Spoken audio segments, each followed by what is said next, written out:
se você olhar a parte que nós vamos estudar hoje, vocês vão achar que não é muito importante.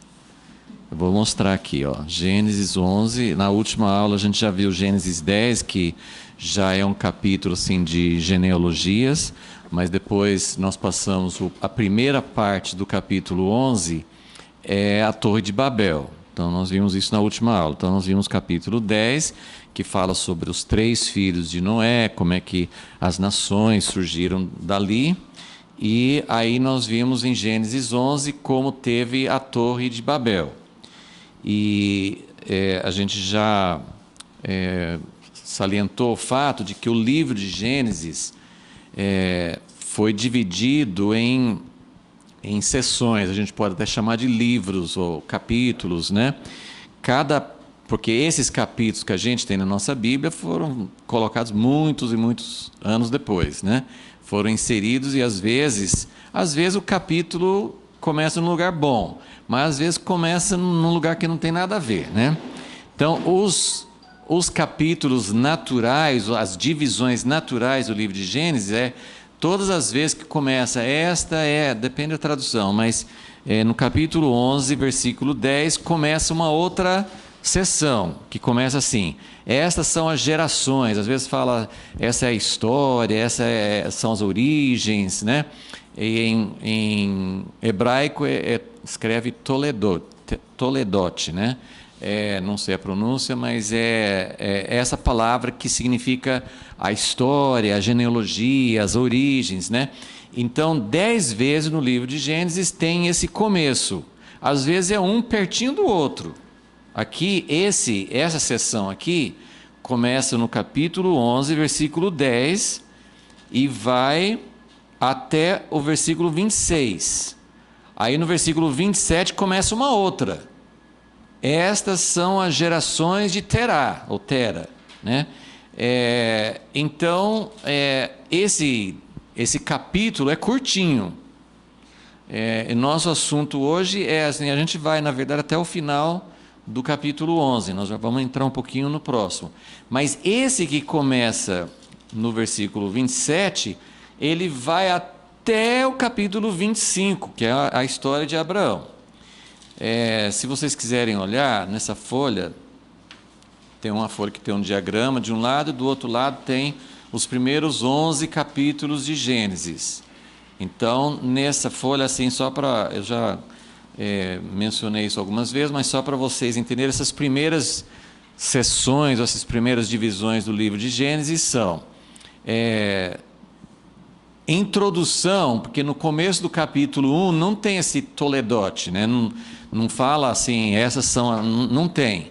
Mas quando fala assim, no princípio, na verdade é como se estivesse falando, essa é a história de como Deus criou os céus e a terra. Mas a gente chama de introdução porque não aparece essa palavra-chave que aparece nas outras divisões.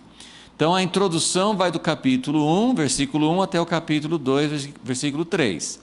Que é a criação do mundo, né? É a história da criação do mundo, os 7 dias. Esse é um exemplo de onde quem colocou o capítulo na nossa Bíblia, colocou um capítulo no lugar sem noção, porque foram 7 dias de criação. Aí ele coloca o capítulo 2 no final do 6º dia, mas aí tem mais um dia, quer dizer, não tem razão de ter um capítulo 2 nesse lugar. O capítulo 2 devia ser onde? No capítulo 2, versículo 4. Aí sim seria um novo capítulo. E é a primeira vez que aparece esse Toledote, que fala, aí é a única vez que todas as outras vezes, quando fala Toledote, é a história de alguém. Essas são as gerações de Adão, essas são as gerações de Noé, essas são as gerações, como aqui no capítulo 11, são as gerações de Sem. Então sempre fala que são as gerações de alguém. A única vez que não fala de quem foi, é a primeira vez que nós chamamos de livro 1, capítulo 2, versículo 4, assim, essas são o Toledote, ou essas são as origens do céu e da terra, né? Que foi o começo do primeiro casal, Adão e Eva e tal. Então, a primeira sessão, esse primeiro capítulo vai do capítulo 2, versículo 4, até o final do capítulo 4. E esse é um capítulo muito importante, fala da criação, que é a primeira Capítulo 1 fala da criação de toda a terra, céus e terra, do mundo, do universo. Esse aí começa com, né, ele repete a criação do homem, que Deus pegou o barro e formou um homem, depois tirou do homem a costela e fez a mulher. Então, nós temos a criação do homem e da mulher. Eu pus aqui do homem, mas poderia ser assim, do homem e da mulher juntos, né, para entender. Depois vem a queda do homem, e depois da queda do homem ainda vem a linhagem de Caim. Tudo isso aqui está na mesma parte, né, nesse mesmo toledote que nós chamamos de livro 1, ok?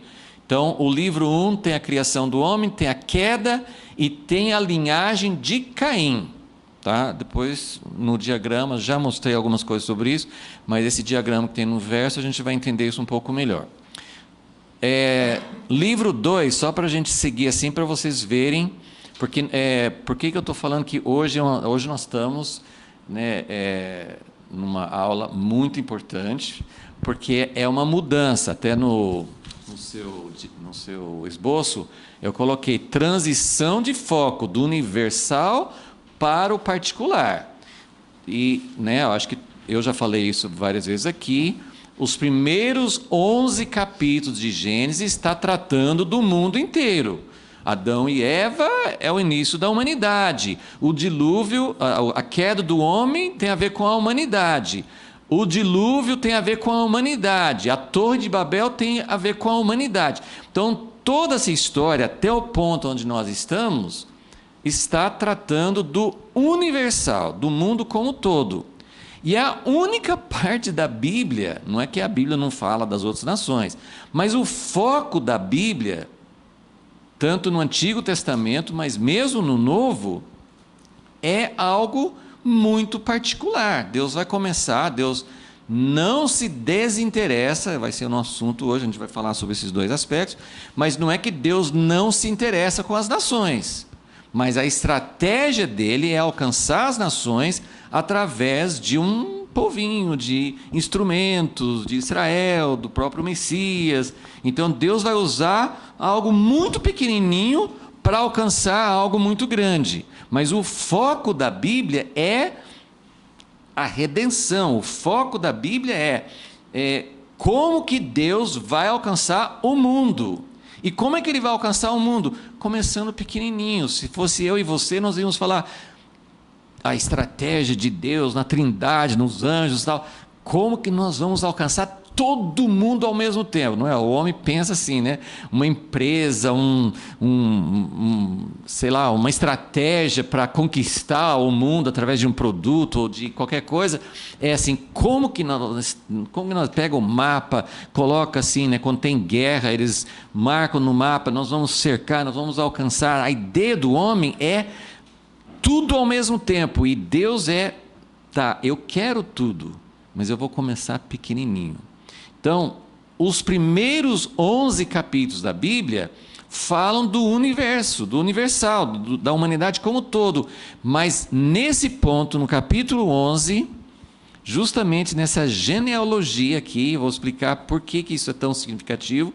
Nessa genealogia, começando no capítulo 11, versículo 10, as gerações de Sem, o foco da Bíblia, o foco de Deus. Sabe quando você vê num filme, ou às vezes até numa reportagem, mostra assim o todo, ou o país todo, ou até assim uma área grande, aí de repente assim a câmera foca num ponto específico, assim, ele mostra o todo. E depois ele fala assim, mas agora nós vamos falar sobre um incidente que aconteceu, um grande desastre que aconteceu na Estado de Mariana, sei lá, assim, aí o foco da câmera vai assim, do mapa todo para uma cidadezinha.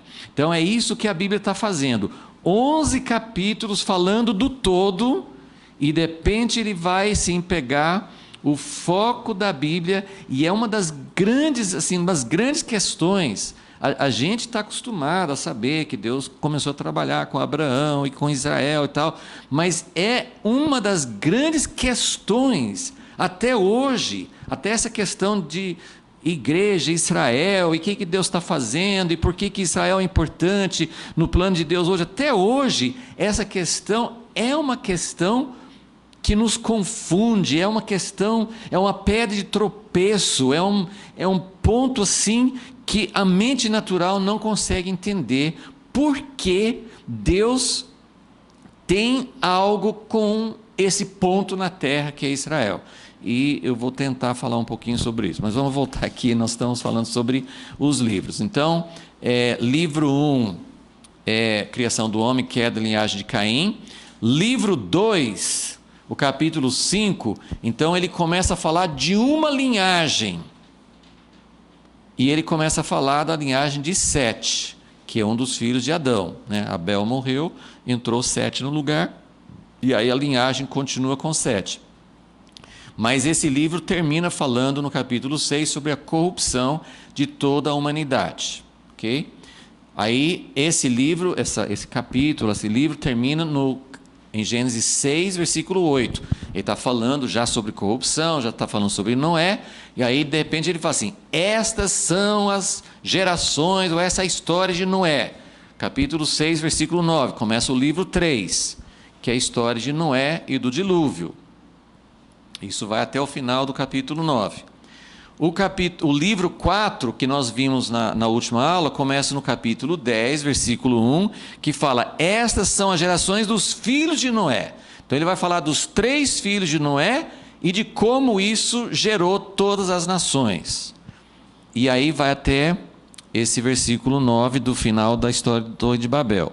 E agora vem o livro 5, que é a linhagem escolhida, que vai seguir um dos 3 filhos de Noé, Sem, e vai seguir a linhagem dele até Abraão. E o livro 6, eu coloquei aqui só para você saber a sequência, né? Porque na verdade assim, o título aqui é os primeiros 11 capítulos. Mas no capítulo 11, versículo 27, fala: estas são as gerações de... Acho que algumas Bíblias colocam acento, outros não, assim, de Tera ou Terá, né? O pai de Abraão. Assim, não fala estas são as gerações de Abraão, não fala assim, essas são as gerações de Tera, o pai de Abraão. Começa no versículo 27, e essa história agora vai até o meio do capítulo 25 de Gênesis, ok? Então agora vocês virem a folha, agora vamos olhar o diagrama.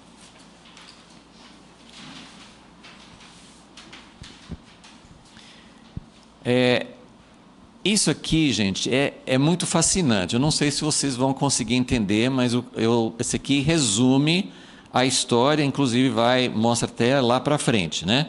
Mas esse aqui é a história de Gênesis através desses nomes. Então, eu vou tentar explicar para vocês entenderem o que é muito fascinante sobre como que Deus olha para a história. E nós vamos ver esse contraste entre o universal e o particular. Então, vamos lá. Adão, lá no início começa com Adão. Adão, pecado, quando ele saiu do jardim, né, ele teve um filho que nem está aqui no meu diagrama, porque ele foi morto, ele não teve filho. Então, Adão teve primeiro Caim, que está embaixo. Depois ele teve Abel, que foi assassinado, e depois, algum tempo depois, ele teve Sete. E no início do capítulo 5 de Gênesis, fala assim, que aí tem aquele padrão. Adão viveu tantos anos e gerou um filho, chamado Sete. Aí ele viveu mais tantos anos e gerou filhos e filhas. Por isso que tem uns outros lá em cima que a gente nem sabe quem são. Isso é só para vocês entenderem que a humanidade não foi só de... Nós temos uma genealogia de Sete e nós temos uma genealogia de Caim. Mas a Bíblia não conta para nós os outros filhos. Adão teve muito tempo para ter filhos, né? Ele viveu 900 e tantos anos, então ele teve muitos filhos e filhas, ok? Então, essas linhas que abrem formam a humanidade, ok? O que interessa para nós aqui? O que interessa no capítulo 5 fala todos os filhos, 10 gerações. De Adão até Noé Foram 10 gerações. Se você conta Adão, o filho, o neto, até chegar em Noé, dá 10 nomes. Ok? São 10 nomes. Tem uma linha. Vocês perceberam que tem uma linha no meio do diagrama? Essa linha vai seguindo sem interrupção até chegar em Abraão e dali vai continuar. Então, isso é um dos propósitos dos primeiros 11 capítulos de Gênesis, claro, mostrar a humanidade, as coisas que aconteceram, a queda, o dilúvio, a Torre de Babel, essas coisas todas que aconteceram, né? Conta lá, mas uma das razões, por que tem essas genealogias? Para mostrar que no meio desses muitos filhos e a multiplicação da humanidade, do universal, no meio desse universal, tem uma linha que vai chegar aonde Deus quer. Então, tem, de Adão tem Caim, tem Sete e tem outros. Mas da linhagem de Sete, que né, nós estudamos isso, né? Tinha a linhagem de Caim, que eles produziram muitas coisas até boas. Da linhagem de Caim tinha, né, os caras que começaram instrumentos de música, tinha os que fizeram vários tipos de artesanato, tinha, assim, eles produziram coisas, mas não era a linhagem escolhida. Então tinha a linhagem de Sete, que né, no meio dessa linhagem tinha Enoque, que andou com Deus, tal, mas aí chegou em Noé. E aí você tem a humanidade corrupta, então tem uma, né, assim, tinha um leque que abriu, formou uma humanidade, muita gente. Em Gênesis 6 diz que multiplicaram, estavam enchendo a terra, mas que eles eram todos corruptos. Então a humanidade corrupta, veio o dilúvio e sobrou quem? Noé. Então todas essas outras linhagens pararam ali. Os outros filhos de Adão, Caim, e também de Sete, também tinha muitos outros filhos, não tinha só a linhagem dele. Cada um deles, é uma, sabe, árvore genealógica, né? Cada um gerava um monte de ramos, mas tinha uma linhagem, e Deus foi seguindo aquela linhagem. Aí chegou em Noé, todas as outras pararam, e aí então, de Noé, então tem essa linha que interrompeu tudo, que é o dilúvio. E aí continua, então tudo começou de novo com Noé. Noé tinha 3 filhos, então tá lá, Jafé, Sem e Cã. Ok? No capítulo 10 de Gênesis, a gente até deu para vocês, né, na aula passada, aquela outra folha que mostra todos os outros descendentes, cada um aí tem 70, né, nomes ali que surgem, né, dos 3 filhos, né? Mas o que interessa para nós agora sim é mostrar essa sequência. Agora eu queria que vocês, parando aqui, olha no capítulo 10, que aqui tem um detalhe muito importante que eu quero que vocês observem, que é o seguinte: sabemos que Jafé teve vários descendentes, Cã teve vários descendentes, mas Sem também teve vários descendentes. Olha no diagrama, aparece Arfaxade no meio, mas ele, pelo menos que consta aqui, Sem teve 5 filhos. Eu nem coloquei o nome deles aqui, porque não é o que interessa para nós. Mas no capítulo 10, versículo 22, fala assim: os filhos de Sem foram, se for na ordem de nascimento, né? Pode ser que tenham sido, sim, seria Elão, talvez foi o primeiro, Assur, Arfaxade, pelo menos na lista aqui ele aparece em terceiro lugar, Lude e Arão. Aí fala dos filhos de Arão, mas depois não fala dos descendentes dos outros 3 filhos. Ele fala desses descendentes de Arão, Uz, Jeter e Mas. Aí depois ele pega Arfaxade. A Arfaxade nós vamos ver que é essa linha que vai dar sequência. Arfaxade. Mas aqui também tem um ponto super interessante. Arfaxade gerou Selá, Selá gerou Éber. Algumas pessoas, assim, é uma ideia, não é certeza, mas algumas pessoas acham que desse nome Eber, no hebraico, acho que tem muita relação, o nome hebreu pode ter, a gente sabe que hebreu significa que passou para o outro lado. Eu, pelo menos, sempre ouvi que Abraão foi chamado de hebreu porque ele passou, quando Deus chamou lá de Ur dos Caldeus, ele passou do Eufrates, né, do lado de lá do Eufrates, ele passou para o lado, né, para o outro lado, para ir para o Oriente. Mas dizem também que é possível que hebreu também tenha alguma relação com esse Eber. Mas olha só esse Eber aqui, não temos muitos detalhes, mas o Eber, versículo 25, gerou 2 filhos. Então aqui temos uma bifurcação.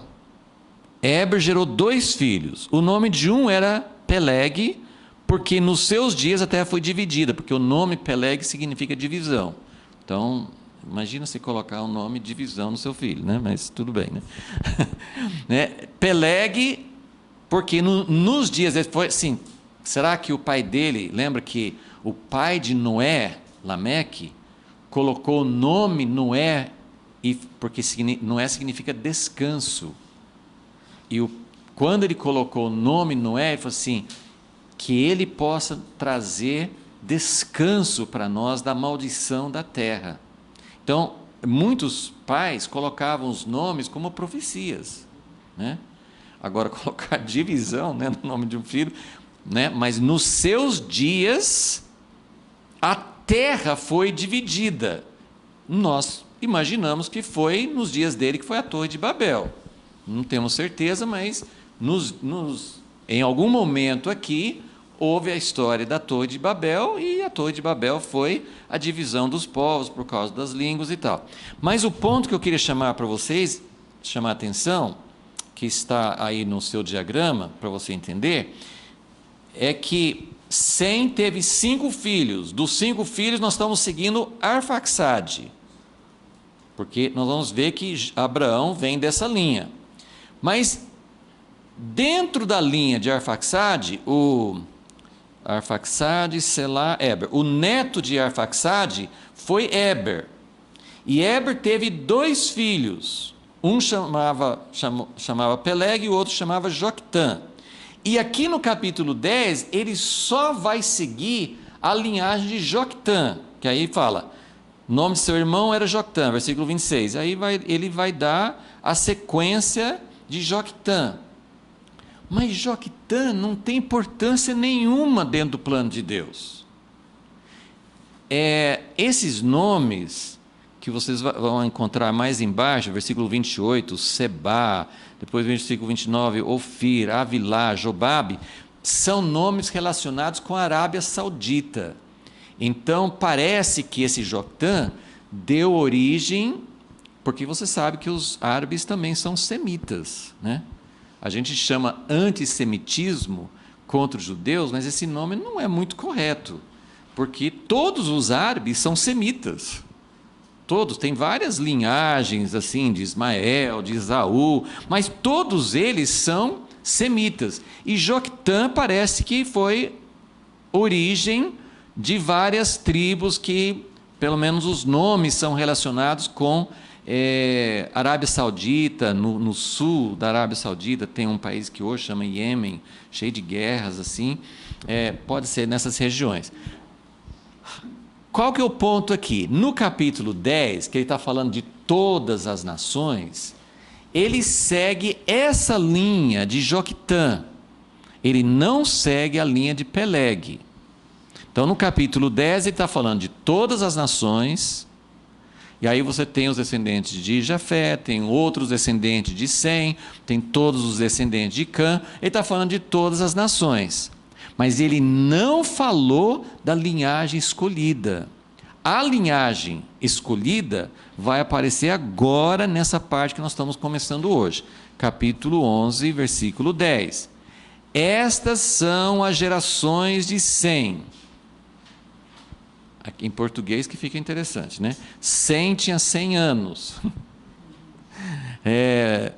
As gerações de Sem. Ele tinha 100 anos quando gerou Arfaxade, 2 anos depois do dilúvio.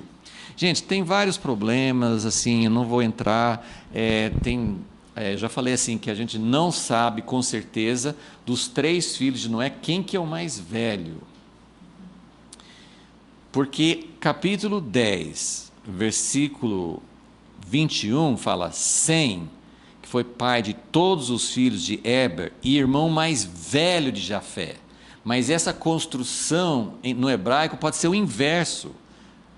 Pode ser entendido sim que Jafé que era o irmão mais velho dele. E aí tem uma outra questão. Eu tenho a tendência de pensar que Jafé era o mais velho. Por quê? Porque lá atrás, no capítulo 5 de Gênesis, fala assim, quando chega assim na geração, na genealogia, quando chega em Noé, porque todos os outros falavam assim, fulano tinha tantos anos e gerou um tal filho. Noé não, fala assim, Noé tinha 500 anos, esperou pra caramba, né? Ele tinha 500 anos e gerou 3 filhos. Nós não sabemos quantos anos ele tinha com o filho mais velho, quantos anos ele tinha com o filho mais novo. E quando fala assim, ele tinha 500 anos e gerou 3 filhos, aqui fala, tinha 100 anos quando gerou Arfaxade, 2 anos depois do dilúvio. Ou seja, o que era depois do dilúvio? Quando Noé tinha 600 anos. Então, em 500 anos, Sem não tinha nascido ainda. Não sei se vocês estão me acompanhando, né? Então, é que quando ele fala assim, ele tinha 500 anos, ele não deu a idade exata que ele tinha com cada um dos filhos. Então, ficou uma dúvida, mas isso aí não é coisa mais importante, isso não vai mudar nada para nós. Mas o importante é que aqui, esse livro 5, né, essa quinta sessão de Gênesis, que fala, estas são as gerações de Sem, ele vai agora falar da linhagem escolhida, porque ele vai terminar em Tera, pai de Abraão. Então, ele tinha 100 anos quando gerou Arfaxade, 2 anos depois do dilúvio. Depois que gerou Arfaxade, Sem viveu 500 anos e gerou filhos e filhas. Aí Arfaxade tinha 35 anos, agora está começando a parecer com a gente, né? Porque uns tinham 100 e tantos anos quando tiveram o primeiro filho, né? Então, Arfaxade viveu 35 anos e gerou Selá. Depois que gerou Selá, viveu mais 403 anos, gerou filhos e filhas. 14. Selá viveu 30 anos e gerou Eber. Lembra de Eber? Tá? Então, até aqui está seguindo a mesma coisa do capítulo 10. Mas olha o que vai acontecer agora. Versículo 16. Eber viveu 34 anos e gerou Peleg. Ele nem fala aqui de Joctã. Então, Joctã, que aparece no capítulo 10 e que faz a linhagem dele, aquela linhagem de Joctã não é a linhagem escolhida. Essa parte aqui, ele vai seguir essa linha.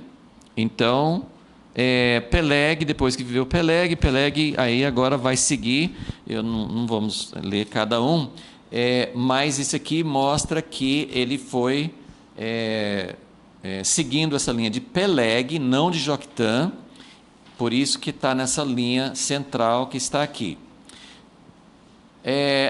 Uma coisa interessante, de Adão até Noé foram 10 gerações, 10 nomes.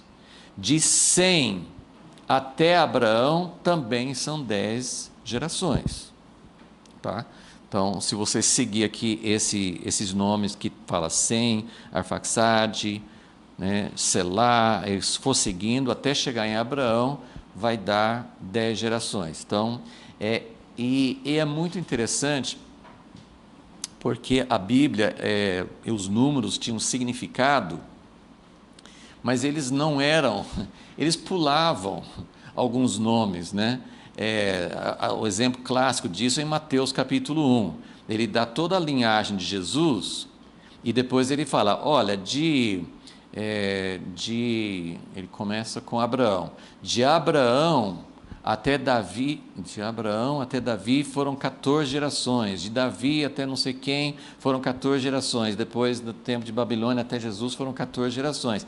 Mas se você olhar a história no livro de Reis, de Crônicas, eles pularam alguns. Para dar 14, eles pularam algumas gerações. Então, eles não tinham problema, assim, sabe, de, não, mas espera aí, não foram 14, foram 17. Eles faziam isso, assim, para nossa cabeça, assim, é como se você estivesse manipulando os números, tá errado isso aí.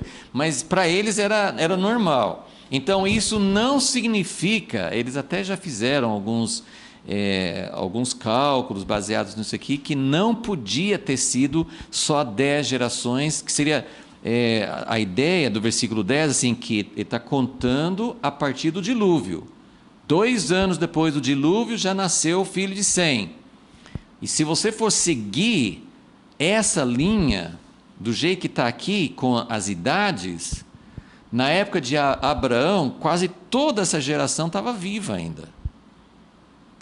Porque as idades deles vão diminuir aos poucos. Mas os primeiros aqui ainda viveram 400, 500 anos, né? Não é os 800, 900 anos antes do dilúvio, mas foi diminuindo. Mas, enfim, assim, é importante entender que, para eles, essa questão assim, de exatidão científica, eles tinham uma outra mentalidade. Para eles, tinham assim, coisas mais de simbolismo, de significado daquele número. Mas nós vamos começar a falar sobre isso, sim, nós vamos agora seguir o esboço, mas eu queria mostrar para vocês como existe uma linha. Eu estou colocando essa linha no meio, porque é a linha que Deus está seguindo. Em todos esses outros nomes, no dilúvio tudo parou e ficou nos 3 filhos de Noé, mas a partir dos 3 filhos de Noé também ramificou muito. Todos os outros, e o próprio Sem ramificou muito. Da própria linhagem de Arfaxade, tem uma outra linhagem de Joctã. E indo para frente na nossa história, Tera teve 3 filhos: Naor, Abraão e Harã. Harã, esse de baixo, o terceiro filho de Tera, não sei se era o terceiro na sequência de idade, também a gente não sabe. Mas Harã era o pai de Ló, que a gente tem a história dele na Bíblia também, né? Então, mas Harã morreu antes deles chegarem lá em Canaã. Naor era pai de Labão, de outras histórias que tem. Então, a família de Tera, você tem várias ramificações. Mas de Tera, quem que é a linhagem? Abraão. Dos 3 filhos foi Abraão. Abraão também teve filhos. Ele teve Isaque, que está no meio ali, mas ele teve Ismael antes, e depois que Sara morreu, que ele casou com outra mulher, ele teve vários outros filhos. Então, por isso que eu coloquei outros ali. Então, o próprio Abraão teve várias ramificações, mas qual que é a linhagem escolhida? Isaque. Isaque teve 2 filhos, e assim vai, tá? Então, quando eu falo, então esse diagrama é para você entender a história, que no meio do universal, Deus está preocupado com algo particular, porque o particular, o específico, a gente pode chamar de particular, pode chamar de escolhido, pode chamar de eleito. Eu não gosto muito da palavra eleito, porque tem tanta gente que fala hoje sobre quem é eleito para salvação, não sei o quê, e não é bem isso. Essa linha, então vamos, deixa eu ir devagar aqui, sem dar a conclusão já de cara, né? Aí o resto da aula fica sem graça, né? Vamos entender um pouquinho sobre o universal e o particular. Mas só para vocês entenderem, então, esse livro 5, estou chamando de livro 5, que você tem os capítulos aí no verso do diagrama, né? Então, o livro 5 são esses poucos versículos de 11:10 até 11:26. Eu estou dizendo que esse aqui é uma mudança, porque a genealogia do capítulo 10, que você pode falar assim, é muito parecido, mas o capítulo 10 está falando de quê? De todas as nações, de toda a humanidade. No capítulo, depois da Torre de Babel, ele começa esse aqui. Então eu vou falar da linhagem de Sem, mas eu não vou falar de todos os filhos de Sem. E nem vou falar dos 2 filhos de Éber, eu vou falar de um só.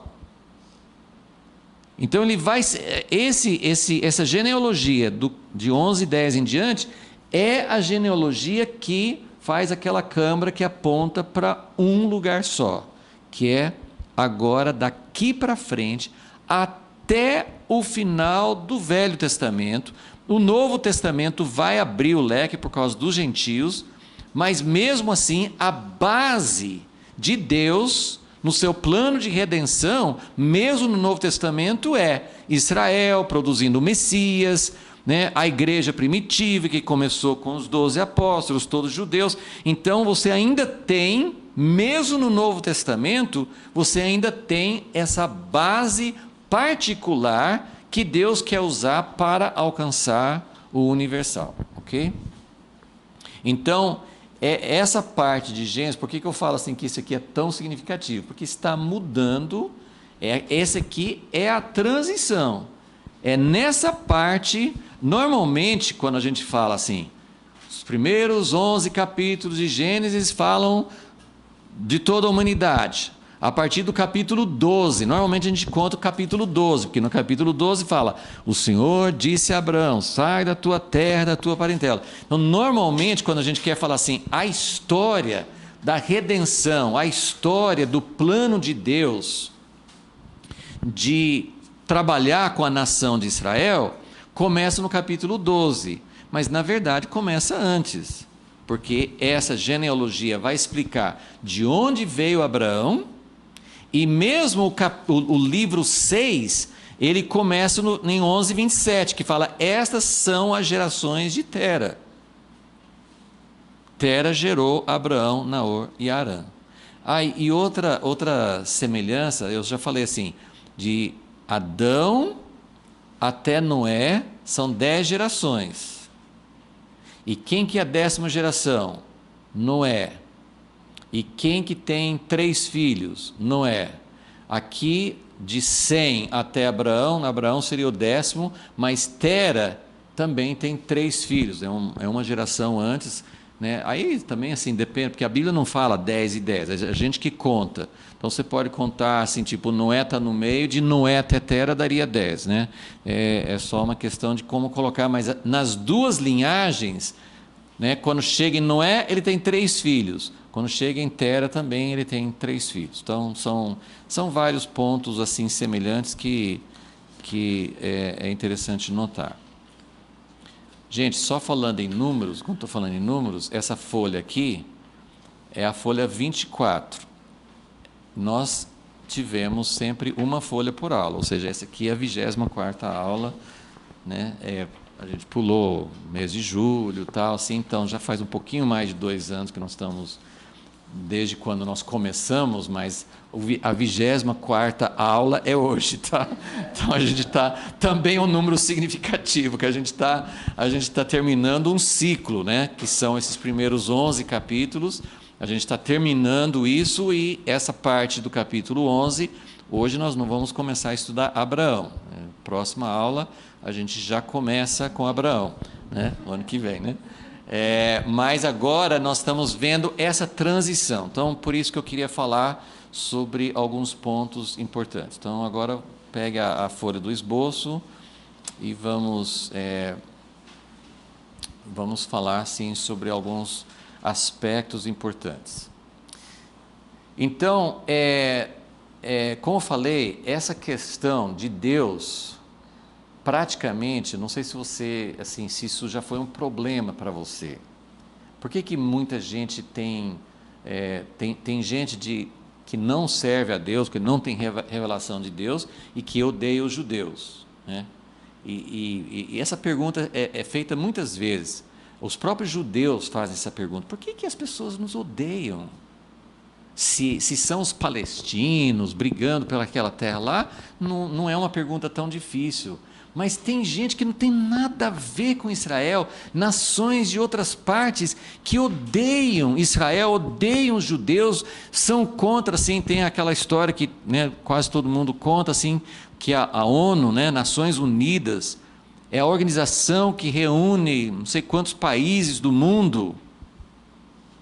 Quantas decisões a Assembleia Geral ou uma comissão especial da ONU, quantas decisões que a ONU tomou para... Assim, a ONU não tem poder, né? A ONU não governa os países, mas a ONU, eles reúnem e eles passam não sei nem o que é a palavra exata, assim, mas eles passam uma resolução condenando um país por agressão. Então, assim, não tem o poder, mas é uma coisa importante você pensar, assim, um órgão que tem representatividade de quase todos os países do mundo, passa uma resolução condenando. Pensa nos países que têm feito agressões contra outros, contra seus vizinhos, causado guerra, né? A grande maioria das resoluções da ONU foram contra Israel.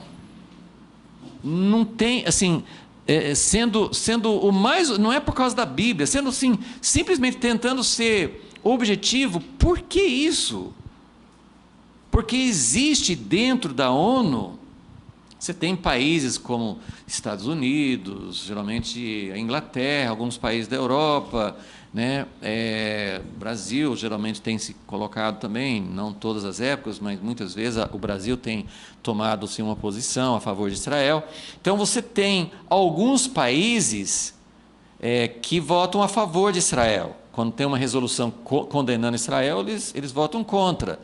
Mas se você somar todos os países do mundo, em número, não em população, em número, tem muito mais países contra Israel do que a favor. Então quando tem um voto, assim, de cada país tem um voto, a maioria dos países, até países que você pensa assim, o que eles têm contra Israel? O que Israel fez contra eles? Porque não é justo.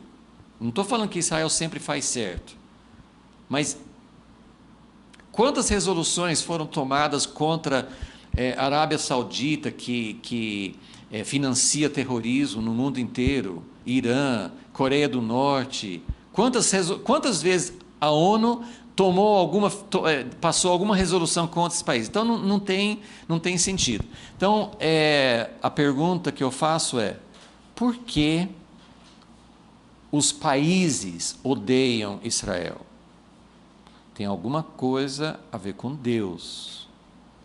Israel representa Deus, e não é que todo mundo odeia Deus, mas tem alguma coisa sobre ser o povo escolhido, tem alguma coisa disso que parece que causa uma reação. E dentro da igreja tem um movimento forte também contra posições assim de acreditar que Israel tem algum propósito de Deus no fim dos tempos. Então, o que eu estou querendo dizer com isso? Que essa questão que eu estou falando aqui, de Deus ter mudado, quando ele falou com Noé era algo que tinha a ver com toda a humanidade. Virá um dilúvio. Isso não era Deus falando com um povo em particular, isso era todos os povos. A Torre de Babel, pelo que consta aqui, todos os povos estavam unidos, todos estavam com esse projeto. Deus dividiu as nações. Mas agora, a partir desse ponto, Deus começa, aparentemente, até a ignorar outras nações. Então isso é um problema, isso é uma coisa. Deus, o que significa isso? Durante 2000 anos, de Abraão até Jesus, Deus mandou Jonas para Nínive, mas fora isso, o que Deus fez para as outras nações? Qual foi? O que Deus estava fazendo em relação às outras nações? Então, isso aqui, gente, eu queria que vocês...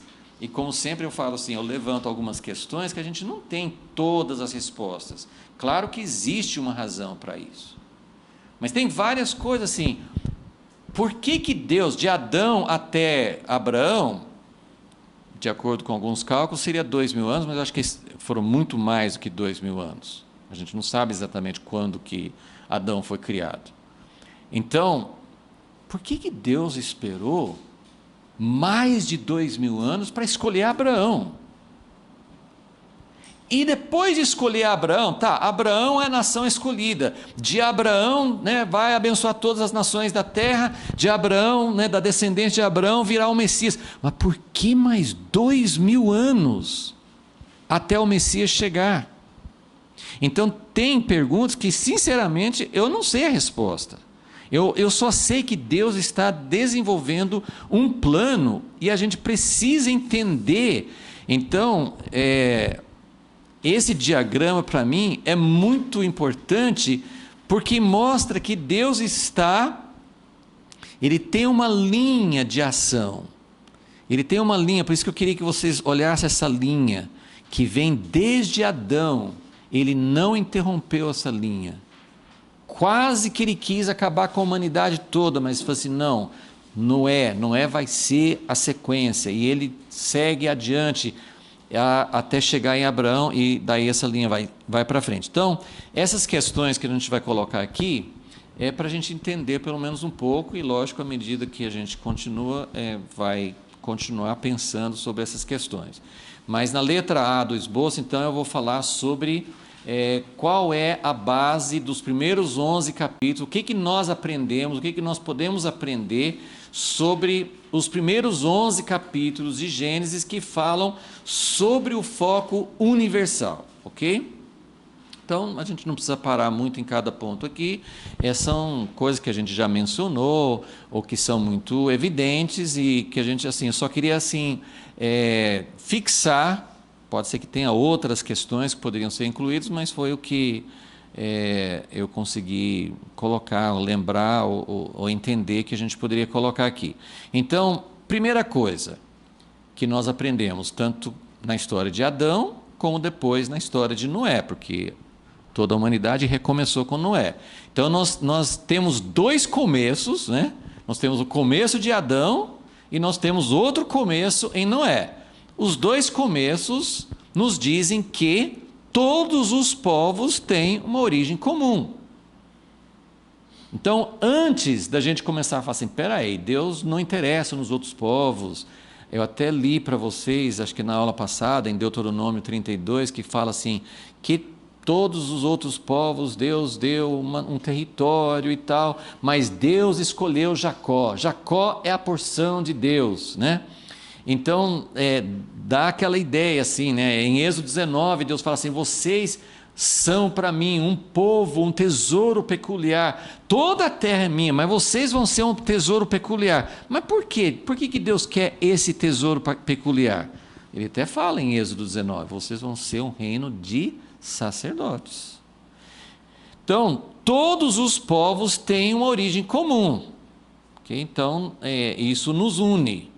Né? No capítulo 10, que nós acabamos de ver, ele fala que todos os povos, eu não sei se eu enfatizei muito isso, mas todos os povos, por exemplo, Gênesis 10, versículo 5, falando sobre Javé, as ilhas das nações nas suas terras foram repartidas entre eles, cada qual segundo sua língua, segundo suas famílias, entre suas nações. Então, se você... algumas pessoas colocam isso aqui como 4 elementos importantes para cada povo. Nação não é tanto nação política. Nação é mais uma etnia, né? Então, para cada povo, né, nós temos hoje, por exemplo, os curdos, que não têm uma nação para eles, mas eles são uma etnia, né? Então, você tem, para cada etnia, eles precisam de uma terra, então as terras das nações foram repartidas entre eles. Cada povo precisa de uma terra, um território para eles. Cada um tem um idioma. Depois de Babel, não falam mais o mesmo idioma. Então, cada etnia tem o seu próprio idioma. E cada povo tem suas famílias, né? Tem uma origem, né, que veio de Sem, e depois das ramificações e tal.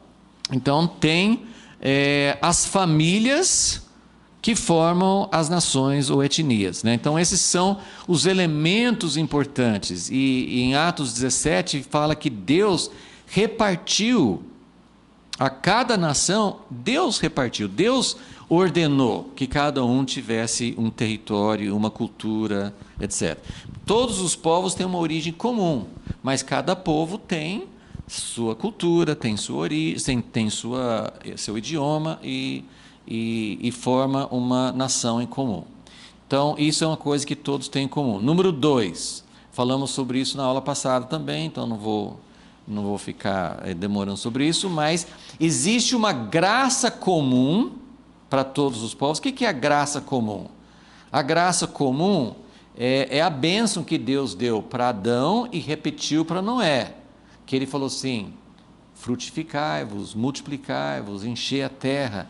Então, é a bênção da multiplicação, é a bênção, ainda que tenha sido afetado pelo pecado, mas a bênção de poder governar a natureza no seu lugar. Assim. Então, existem aspectos, a queda mudou muita coisa, mas existem aspectos da graça comum. E aí também Paulo, no Novo Testamento, fala que todos nós nascemos com uma luz, todos nós nascemos com uma consciência.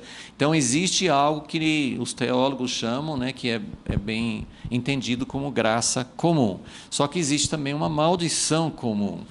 Né? Por exemplo, sim, essa maldição da dispersão que Deus deu na Torre de Babel. Né? Então, tem uma maldição comum que nós falamos idiomas diferentes, então isso é comum a todas as raças, e aquilo que Deus fez, né, que foi mais simbolizado pela confusão de línguas, mas a verdade é que unidade é muito, muito complicado. A partir da Torre de Babel, Deus colocou um limite na nossa unidade, e isso acontece dentro da igreja. Todas as igrejas, a igreja católica, que tem a história mais longa e que conseguiu assim manter a unidade, mas a igreja católica não conseguiu manter uma hegemonia total. Houve divisões desde lá atrás, né? E depois foi multiplicando. Os protestantes, né, e evangélicos multiplicaram muito mais. Então, e isso vai, empresas, países, coligações, né? Existe um certo limite. Os homens conseguem fazer alguma coisa da unidade, mas chega um ponto que não vai. E a ONU, que seria assim, essa organização de unidade mundial, não tem unidade. Eles brigam, eles não conseguem fazer as coisas juntos, porque tem essas ideologias e tendências e culturas e pensamentos tão diferentes. Então, o que Deus fez na Torre de Babel, eu falei isso na aula passada, assim, um dia o anticristo vai conseguir fazer uma unidade que tentaram fazer na Torre de Babel, e Deus falou assim: não é hora ainda, não permitiu, mas uma hora ele vai permitir, que nós vamos ver isso aqui um pouquinho mais adiante. Mas então tem uma graça comum e tem uma maldição comum sobre toda a humanidade. Número 3, Deus é soberano sobre todos. Tem aquela história que nós vamos colocar logo abaixo, né? Acho que no ponto 6, mas tem um aspecto de que Satanás é o príncipe desse mundo, ele governa, né? Ele ganhou um direito, né? Quando o homem e a mulher compraram a mentira dele, Satanás ganhou um direito. Jesus conquistou esse direito de volta, mas ele não apropriou disso ainda. A vitória foi total na cruz. A morte de Jesus venceu Satanás totalmente. Jesus ganhou esse direito de volta, mas ele está esperando e está sentado à destra de Deus, aguardando que tudo seja colocado debaixo de seus pés, e não aconteceu ainda, ok? Mas mesmo Satanás tendo esse direito, né? Quando Satanás tentou Jesus, ele não mostrou todos os reinos da terra e falou assim: tudo isso aqui eu te dou, né? E aí alguns falam assim, não, Satanás é mentiroso, ele estava mentindo. Jesus estava ali como filho de Deus. Quando Satanás falava uma coisa errada, Jesus combatia na hora. Se Satanás não tivesse, se ele não pudesse falar, eu tenho direitos, todos esses reinos da terra são meus, e eu te dou, eu dou a quem eu quiser. Se ele estivesse falando mentira, Jesus teria falado assim, seu mentiroso. Nada disso, ele não falou isso. Porque realmente ele tem. Agora, acima dele, né, Deus é soberano. Deus só não colocou Satanás no seu lugar, porque Deus vai ser glorificado vencendo Satanás de uma outra forma. Por isso que ele não fez. Mas Deus é soberano sobre todos. Ele determina territórios. Vocês não precisam abrir, só vou ler rapidinho em Atos 17 de novo, que esse texto, os dois textos que a gente leu na aula passada, são são textos-chave sobre isso, né?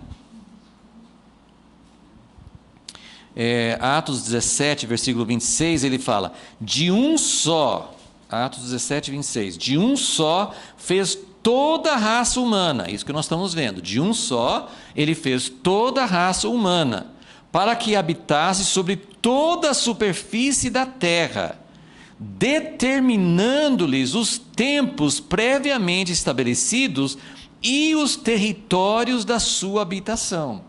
Então isso significa que todas as nações, e o texto de Deuteronômio 32, acho que 7 e 8, ele também fala isso, que Deus distribuiu a cada um o seu lugar. Então isso mostra que Deus é soberano.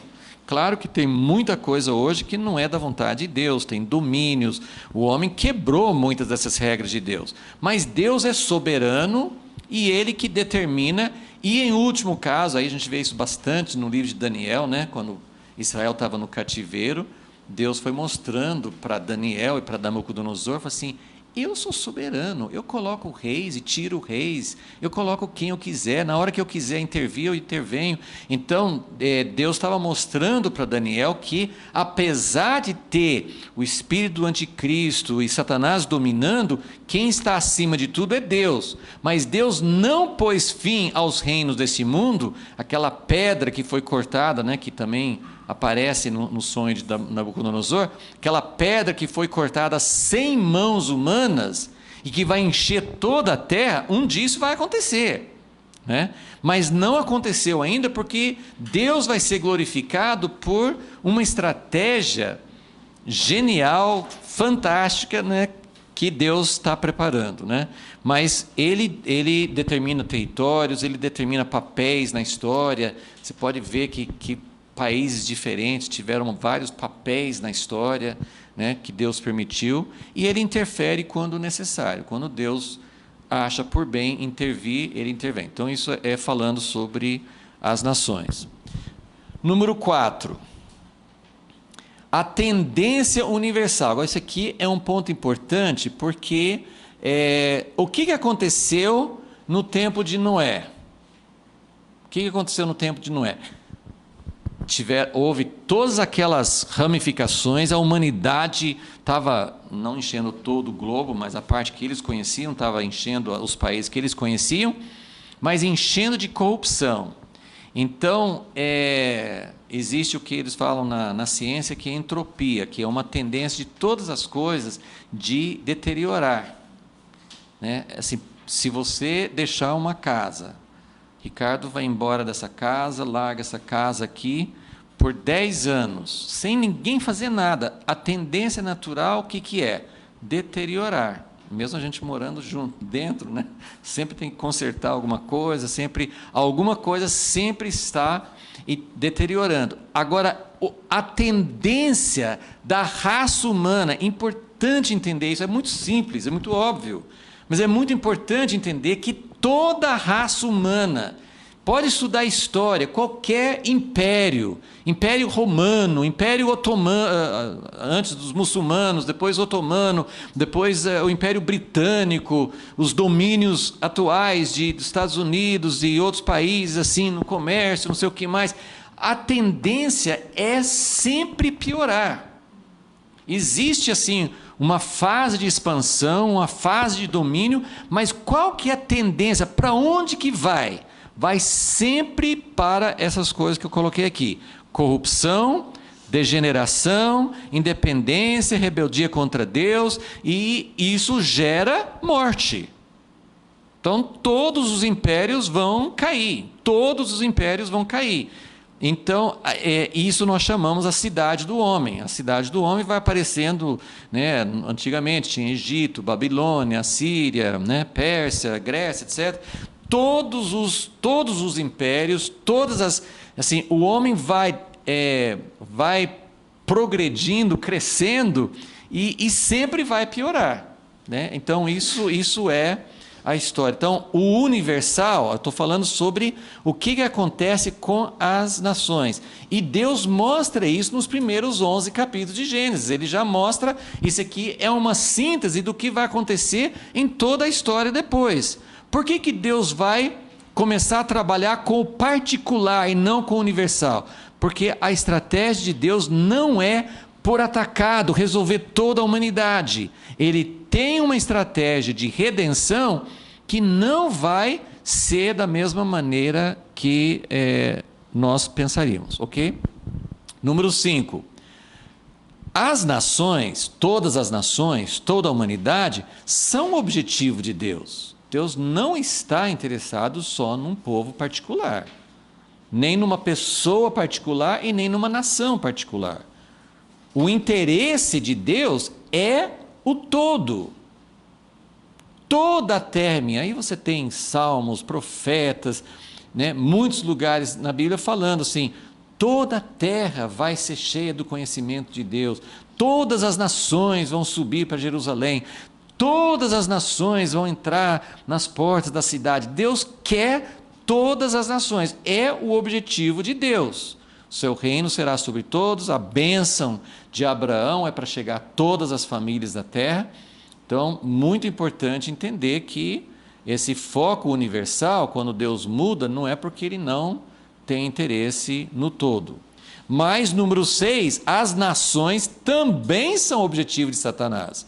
Então, as nações são objetivo de Deus, mas as nações também são objetivo de Satanás. O que ele quer, né, ele é um concorrente de Deus. O reino dele é um concorrente do reino de Deus. Então, Satanás também visa alcançar todas as nações. E ele ganhou esse direito de domínio, que eu falei, assim, lá no Jardim do Éden, né? É como se o homem tivesse dado a ele a chave que Deus deu para o homem entregou para Satanás, quando ele aceitou a mentira de Satanás, e ele deu a chave para Satanás. Então, hoje Satanás tem, dentro de limites, né? Deus coloca limites, mas dentro de certos limites, Deus está permitindo, porque Deus vai vencer essa guerra, tanto com Satanás, quanto com as nações que Satanás domina. Deus vai vencer essa guerra através da fraqueza, através da morte, através da humildade. Deus vai ganhar muito mais glória ganhando através do pequenininho do que se ele ganhasse, eu sou Deus, eu vou acabar com todos vocês de uma vez. Ele podia fazer isso, mas ele não vai fazer. Mas, então, quando você olha para a história, estou olhando assim para essa ideia do universal, de todas as nações. Quando você olha para esse foco do universal, Deus quer as nações e Satanás quer as nações. E Deus está trabalhando para alcançar as nações com uma ideia que pode, assim, que parece loucura. Porque ao invés de Deus colocar um representante, hoje sim, né, Deus está trabalhando através da igreja para alcançar as nações, então tem representantes da igreja em quase todos os lugares do mundo, tal. Mas no início Deus estava trabalhando, Deus não estava colocando representantes dele em todas as nações, ele estava trabalhando com um povo em particular. É assim que Deus vai ganhar. Mas das nações é que vem a união falsa, reunindo todas as nações contra Deus, que então no fim nós vamos ver essa grande guerra. Então isso aqui é uma perspectiva para você entender, né? E no jardim do Éden, Deus falou com a serpente.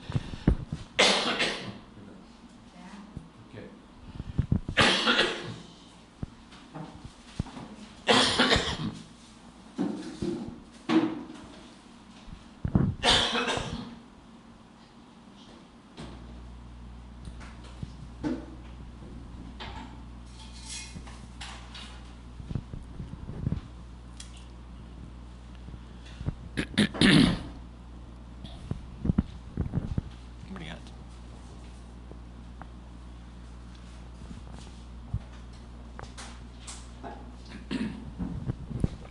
Deus falou com a serpente: a semente da mulher vai vencer você. Quando Deus falou isso, ele estava dando uma síntese da história. A história vai ser uma grande guerra, porque ele fala a semente da mulher, ele fala a cabeça da serpente, mas ele fala da descendência. Vai haver guerra entre a descendência da mulher e a descendência de Satanás, né? Descendente da serpente. Então, isso fala da guerra que vai até o final. Ok, letra B, então, agora vamos falar um pouquinho sobre a linhagem escolhida. Então, como vocês viram no diagrama, Deus segue uma linha na história. Essa linha, só para, assim, isso aí, como eu falei, assim, é uma linha que continua até hoje. Muita gente pensa que essa linha mais física, biológica, que vocês estão vendo nesse diagrama, que vai seguindo no Antigo Testamento, muita gente acha que essa linha parou. Quando Jesus veio e abriu para os gentios, não tem mais essa linha. No entanto, tem. Tanto é que Deus está restaurando Israel, Deus está ressuscitando esse irmão que a gente pôde receber esses dias.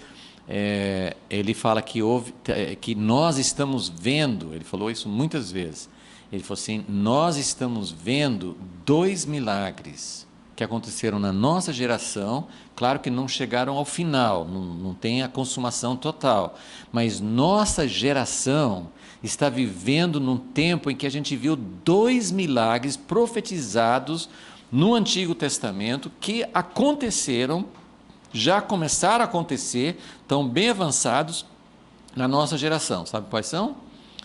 Quem ouviu ele falar não pode falar. Mas assim, nós estamos vendo 2 milagres, né? A terra de Israel, que o povo está voltando para a terra de Israel, isso já vem de várias décadas já, né? E a ressurreição dos judeus messiânicos, que não existia antes de 1960, 70, não tinha, um aqui, outro ali, né? Tinha prenúncios, né? Como na Reforma, tinha, antes de Lutero, tinha vários pioneiros antes dele que já estavam vendo essas coisas, mas na década de 60 e 70 que ressurgiu, desde os primeiros séculos, que não tinha mais dentro da igreja um grupo chamado judeus messiânicos, não tinha. Então nós estamos vendo, e isso é coisa que Deus prometeu, né? Então o que eu quero dizer é, na nova aliança, Deus abriu o leque e incluiu a nós os gentios. Só que essa linha, ela não deixou de existir, porque até o final Deus tem algo específico para fazer com essa linha que Deus vem seguindo desde aquele tempo. Eu acho isso maravilhoso, assim, para mim isso é fascinante, pensar que Deus foi seguindo essa linha. Agora, essa linha traz muitos problemas para a nossa mente. Como assim, né? Deus escolheu uma linha e uma descendência. Então, algumas coisas para ajudar a gente a entender, isso é um assunto complexo e a gente vai continuar em alguns momentos assim falando sobre isso, mas eu acho que é muito interessante. Mas terminando, o B, número 1, fala: Deus segue uma linha na história, afunilando. Vocês viram como vai afunilando, sim? Né? Abre, mas ao mesmo tempo assim ele vai, né, assim, né, Sem tem 5 filhos, mas só um que é a linha. Lá na frente, Éber tem 2 filhos, mas só um. Lá na frente tem Abraão, que tem vários filhos, mas só um que segue. Então ele vai afunilando porque ele tem uma linhagem. Agora, isso significa que a pessoa não teve escolha nenhuma, Deus já predestinou antes da fundação do mundo? Primeiro, assim, lembra que isso não é questão de salvação. Quando a gente fala dessa linha aqui, ele não está dizendo que todas as outras pessoas das outras linhagens não eram salvas. Não é isso que ele está falando. Ele está falando, sim, de um instrumento que ele vai usar, que ele está preparando. Por que gastou tanto tempo? Eu não sei dizer. Por que ele tinha que esperar 10 gerações para chegar em Abraão? Depois de Abraão, por que não podia, Abraão já não podia ter 12 filhos e já começar as 12 tribos? Não, Isaac, mas teve Ismael e teve outros filhos, Isaac também teve 2 filhos, um era, outro não era, ele vai afunilando, mas na nossa cabecinha de pessoas da igreja, de gentios e tal, a nossa cabecinha é assim, é salvo ou não é salvo? Ele escolheu para ser salvo e todos os outros foram perdidos. Não é isso que ele está falando. Ele está escolhendo instrumentos.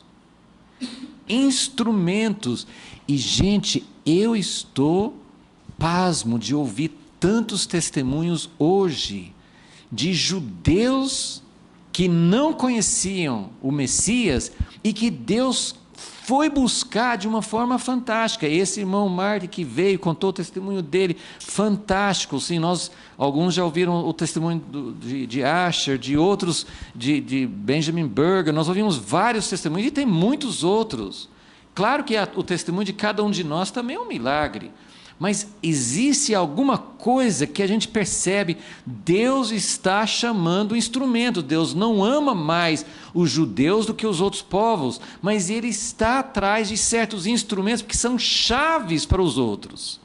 Deus foi buscar Abraão, lá na terra onde ele estava, né? E foi buscar para um objetivo. Então, ele vai afunilando até chegar aos vasos escolhidos, a semente prometida. Número 2, nem toda a linhagem escolhida é santa. Então, quando você olha a linhagem de Sete, a linhagem de Sem, ele não está dizendo toda essa linhagem é santa. Não. A nação de Israel, é só você ler a história de Israel na Bíblia. A maioria das pessoas em várias épocas da história de Israel, a maioria não era fiel a Deus. Então ele não estava dizendo, é de Israel, é salvo. Vocês percebem? A nação escolhida não significa salvação.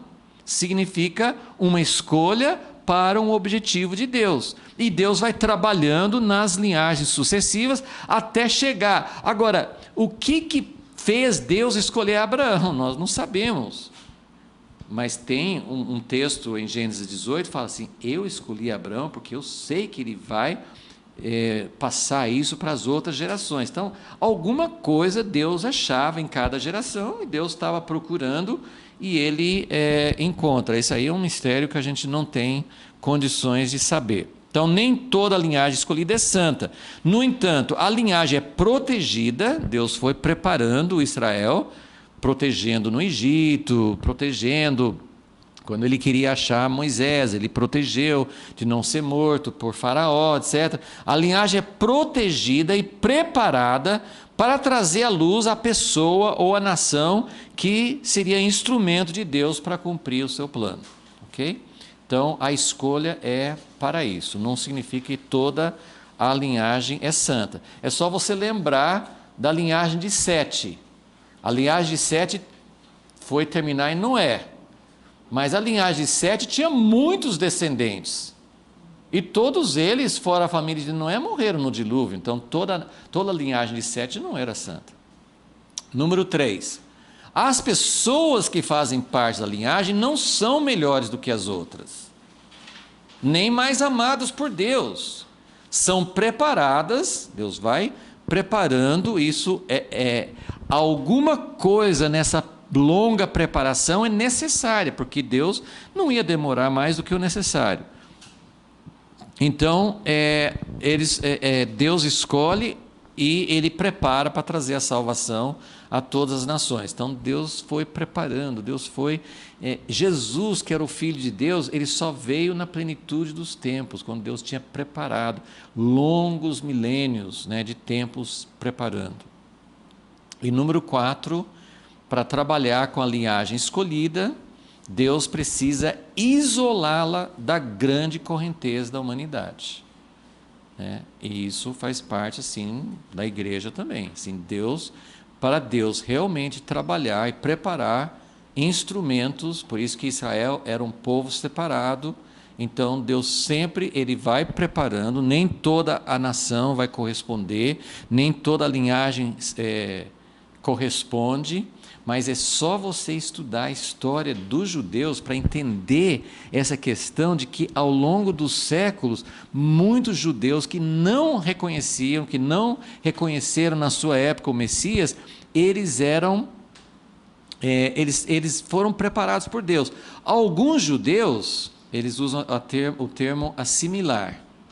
Então, alguns judeus foram assimilados por outros povos. Tinha muitos judeus que não mantiveram sua cultura, não mantiveram sua identidade.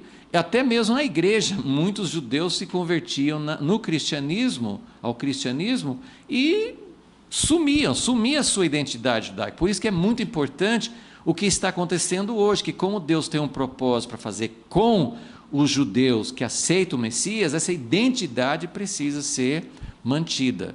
E você dá uma olhadinha na história dos judeus, 2000 anos, lembra que nós vimos no capítulo 10, para manter a identidade você precisa de uma terra, um idioma e uma etnia, família, cultura e tudo mais. Os judeus, durante esses 2000 anos da história, perderam a terra e perderam o idioma. Você sabe que o hebraico retornou no século passado. Eles não falavam hebraico, eles não sabiam falar hebraico. Eles perderam. Só que eles não perderam, apesar disso, não perderam a sua identidade. Isso é um milagre, é inédito. Nenhum outro povo, na face da terra, nenhuma história aconteceu de um povo perder a terra, perder o idioma, ser espalhado e manter a identidade.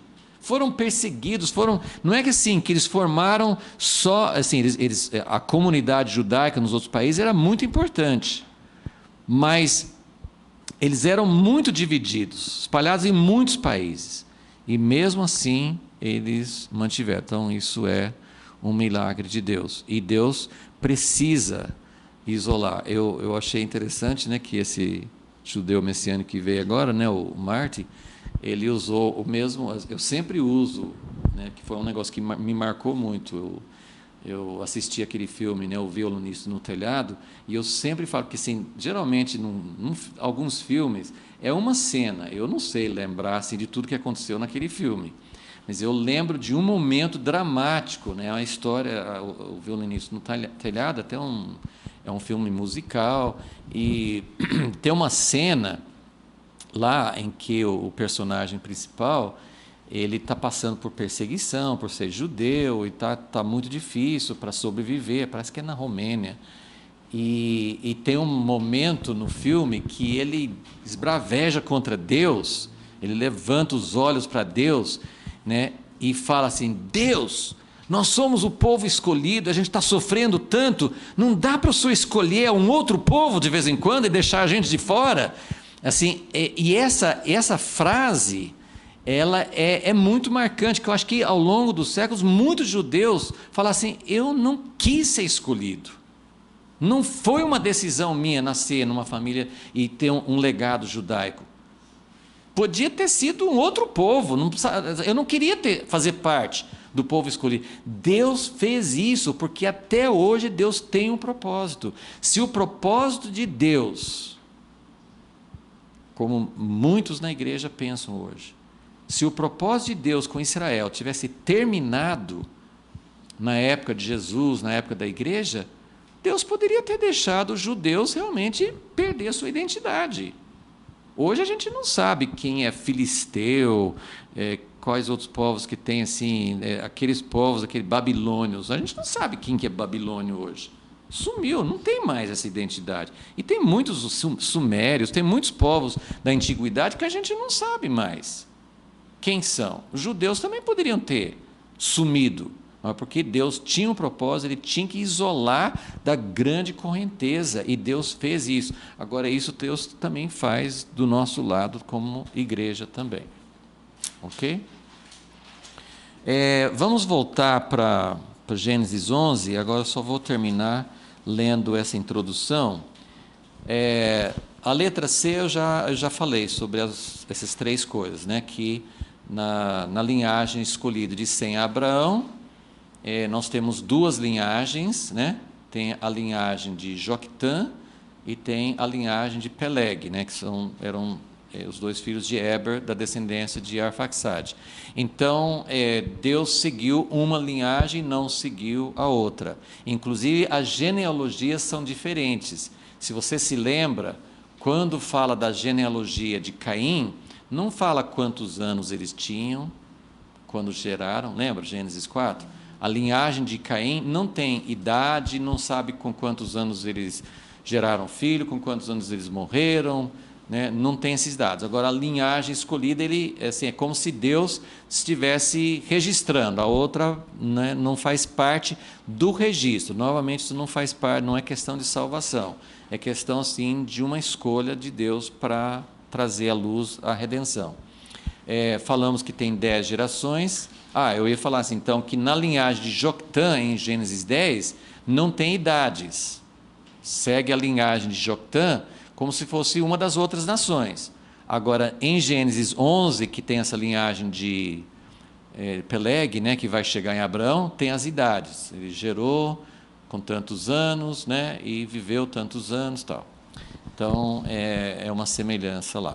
10 gerações de Sem a Abraão, como tinha 10 de Adão a Noé, e as idades foram decrescentes. Isso faz parte da maldição comum, porque no início eles viviam muito tempo, mas por causa da maldição que veio em consequência do pecado, as idades foram diminuindo. Okay? Então, agora na letra D, nós só vamos ler essa introdução, porque quando nós voltarmos na próxima aula, nós já vamos começar em Gênesis 12, ok? Mas a sessão de Abraão começa no capítulo 11, versículo 27. Então, só vamos ler essa introdução, porque é uma parte que nos dá um certo... É uma base para a gente entender quem era Abraão. Então, a sessão anterior fala de Tera, que foi filho de Naor.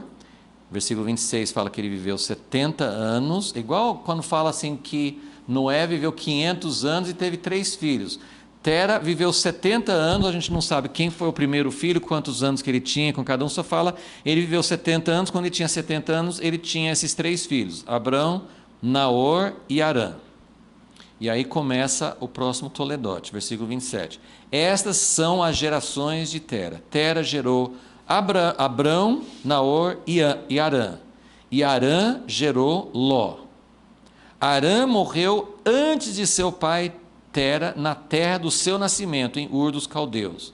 Então, dos 3 filhos de Tera, um morreu ainda em Ur dos Caldeus. Versículo 29. Abrão e Naor tomaram mulheres para si.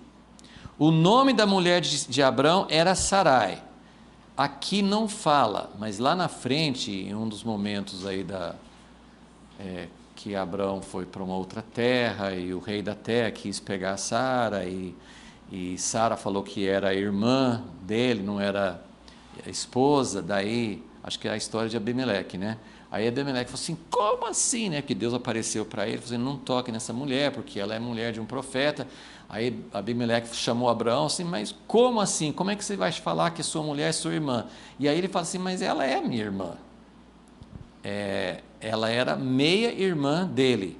Então, um dos fatos que eu coloquei aqui, né, D3, é que essa família, a gente não sabe direito, sim, eles viviam em Ur dos Caldeus, mas por alguma razão, eles já eram uma família meio separada. Todos eles, Arã a gente não sabe, né? Arã, Geroló, a gente não sabe quem é a esposa dele. Mas a gente descobre depois que Sarai, depois Sara, era meia-irmã de Abraão. Ela tinha uma mãe diferente, mas o pai era igual, acho que uma coisa assim. Agora, Naor também, o nome da mulher de Naor era Milca. Ela era filha de Arã, pai de Milca e de Isca. Então, eles casavam com parentes, parecia que eles não queriam se misturar. Então, a gente não sabe muito assim, eles não... Né, hoje eu não vou tomar o tempo, mas em Josué, o último capítulo de Josué, que ele reconta um pouco da história, é o lugar na Bíblia que fala que Deus chamou Abraão, que Abraão e sua família, eles serviam a outros deuses, quando eles viviam naquela terra lá. Só que todos eles, quando a gente pensa assim, eles eram idólatras, eles eram pagãos, né? A gente imagina alguém que nem soubesse quem que é o Senhor Jeová, o verdadeiro Senhor. E quando você vai seguindo essa história, né, que o servo de Abraão foi buscar Rebeca lá entre os parentes, eles falavam de Deus lá, o Senhor, né, eles usavam o nome do Senhor. Então, o Senhor não era alguém desconhecido para eles, parece que era uma coisa meio misturada, que o próprio Labão, depois na outra história, né, quando Jacó foi para lá, e Jacó foi embora sem contar para o sogro dele, o sogro foi atrás e falou assim, quem roubou meus deuses, meus ídolos, né? Então, era aquela coisa meio, né, parece que tinha um pouco de ambas as coisas, mas, de qualquer forma, eles eram, parece que eles não é que eles não conheciam, mas era uma coisa meio misturada. De qualquer forma, eles eram uma família que parecia que não casavam com outros, e tanto é que depois Abraão queria que o filho dele casasse com a família dele, depois Isaac também mandou Jacó casar lá também. Então, essa era uma das características. Aí tem a outra, versículo 30, que Sarai era estéril. É claro que isso é uma informação muito importante, como nós vamos saber na história, nós sabemos que esse fato, né, não tinha falado ainda, mas eu estou mostrando essa linha. Como é que essa linha que parou, que vai passar por Abraão, como é que essa linha vai continuar se a mulher dele é estéril? E é a primeira vez na Bíblia, sempre isso é muito significativo, a primeira vez que na Bíblia fala a respeito de uma mulher estéril. Não tinha filhos.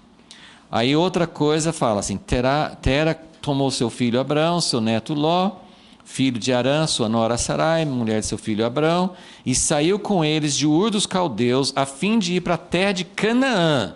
Foram até Arã e passaram a habitar ali. Os dias de Tera foram 205 anos e Tera morreu em Arã. Bom, tem vários problemas aí sobre esses números e tal, mas eu só queria comentar esse último ponto, porque se você olhar do jeito que está aqui, ainda não falou que Deus falou com Abraão. Então, se você for ler nessa sequência, não parece que Tera pegou toda a sua família e saiu de Ur dos Caldeus para ir para Canaã? Mas espera aí, Deus falou com quem para ir para Canaã? E aí, se não fosse em Atos 7, que eu também não vou tomar tempo para ler agora, mas em Atos 7, quando Estevão conta toda a história, ele fala muito claro, ele talvez tivesse acesso a algum outro livro histórico que nós não temos. Ele fala lá que Deus apareceu para Abraão em Ur dos Caldeus. Então, sabe quando ele conta assim, então tinha Tera, tinha os filhos, eles casaram, aí Tera, porque ele é o pai, então ele pega a família e vai para Arã, a caminho de Canaã. Mas quem que recebeu o chamado para ir para Canaã? Não foi Tera, foi Abraão.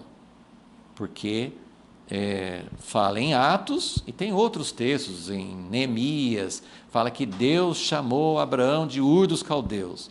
Então, isso aqui é só para deixar esse fato. Aí quando fala no capítulo 12, e o Senhor disse, algumas Bíblias até colocaram assim, e o Senhor havia dito a Abraão, quando eles estavam em Harã, Deus tinha falado com ele lá em Ur dos Caldeus, que era para ele ir para uma terra que ele nem sabia qual era, né? Então, isso aqui é só para dar um fundo, né? Uma preparação, mas na próxima aula nós vamos falar mais sobre esse chamado inicial. Só assim, como hoje nós estamos tratando essa questão de família, de descendência, eu quis pegar esse final do capítulo 11 e completar, ok? Então, isso aqui é um vislumbre do propósito de Deus, né? Eu acho que é muito, muito importante a gente nunca perder de vista, porque desse ponto na Bíblia para frente, o foco de Deus é o particular. Mas se a gente perder a visão do universal, nós caímos em problemas sérios. Então, é muito importante, os primeiros 11 capítulos de Gênesis são muito importantes para a gente entender o plano de Deus como um todo, que o particular só é importante para Deus porque é um meio de alcançar o universal. Se a gente não entender esses dois pontos, e isso vale para a igreja, né, só para fazer uma aplicação atual, aí a gente está terminando. A igreja tem mais ou menos a mesma, caiu praticamente no mesmo erro dos judeus, porque a nação de Israel, os judeus, eles entendiam que Deus deu um chamado para eles, que eles eram uma nação especial, diferente. Deus tinha um propósito diferente para eles, eles não podiam ser como as nações, mas eles acabaram caindo num grande erro de soberba, de exclusivismo, de achar que Deus era só Deus deles, que Deus nem queria, que não podia comer com gentio, que Deus não queria, Deus não tinha interesse. Como que Deus vai? Deus quer falar com Cornélio? Deus não quer falar com Cornélio. Deus só quer falar com os judeus. Então, esse exclusivismo é diferente, que para a igreja não é mais uma coisa étnica, mas nós caímos numa síndrome quase igual, em que nós achamos que as únicas pessoas que pertencem ao plano de Deus são as pessoas que seguem a nossa cultura, a nossa forma de servir a Deus.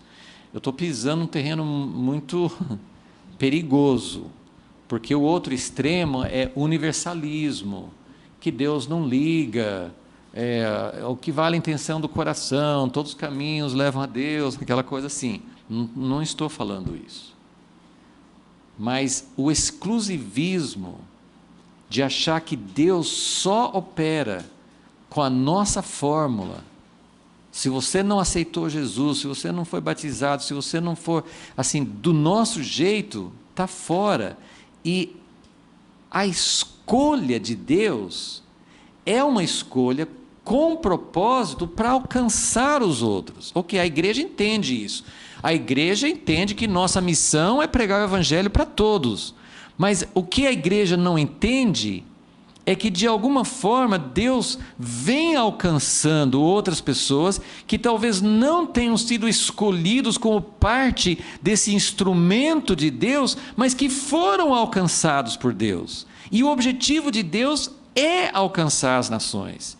Então, é muito difícil a gente entender isso, a gente não sabe delinear, a gente não sabe traçar uma linha assim perfeita, como que quem está dentro, quem não está, e na verdade a Bíblia, no Novo Testamento, tem coisas assim, que quem não crê nele já está condenado, assim, que o único caminho é Jesus. Então nós temos algumas linhas que são meio fortes, assim, que o caminho é Jesus, mas existem muitas coisas, muita gente hoje, e o mundo está assim, as estatísticas de quem quer acreditar em Deus, quer acreditar em Jesus, mas não consegue fazer parte da igreja, essas estatísticas são muito grandes. Então, alguma coisa Deus está fazendo fora dos nossos padrões. Então, eu vou parar aí, porque senão nem eu sei dizer assim, onde que traça a linha, e eu não estou querendo assim, ser inclusivo de um jeito errado. Mas o que eu quero dizer é assim, a igreja tem caído em muitos dos mesmos problemas de achar que Deus nos escolheu e que isso significa exclusividade. Nós temos uma exclusividade sobre Deus que não é verdadeira, né? Então, eu acho que tem muita coisa para a gente entender sobre o particular e o universal dentro do plano de Deus. Senhor Jesus, nós não entendemos, continuamos não entendendo toda a extensão do Teu plano, mas, Senhor, que nós possamos, pelo menos, abrir os nossos horizontes, entender um pouquinho daquilo que o Senhor quer nos mostrar sobre o Teu propósito universal através de escolher um povo particular. Senhor, nós queremos entender o Teu propósito para a nação escolhida de Israel, que continua até hoje, e nós queremos entender o Teu propósito de ter nos escolhido para fazer parte desse povo e para fazer parte do Teu plano. E queremos realmente ter um coração grande, um coração amplo, para entender o Teu propósito de alcançar todas as nações. Que nós possamos ser realmente um povo disposto a dar a nossa vida para que outros alcancem, para que outros sejam atraídos a Ti, Senhor. E que nós não sejamos uma barreira, como muitas vezes os judeus foram barreiras para os gentios, e como os próprios gentios se tornaram uma barreira para os judeus e para outros que não Te conheciam. Ajuda-nos, Senhor, a entender Teu propósito grandioso e que o Senhor possa realmente alcançar todos os povos que é o Teu grande desejo. Pedimos em nome de Jesus. Amém.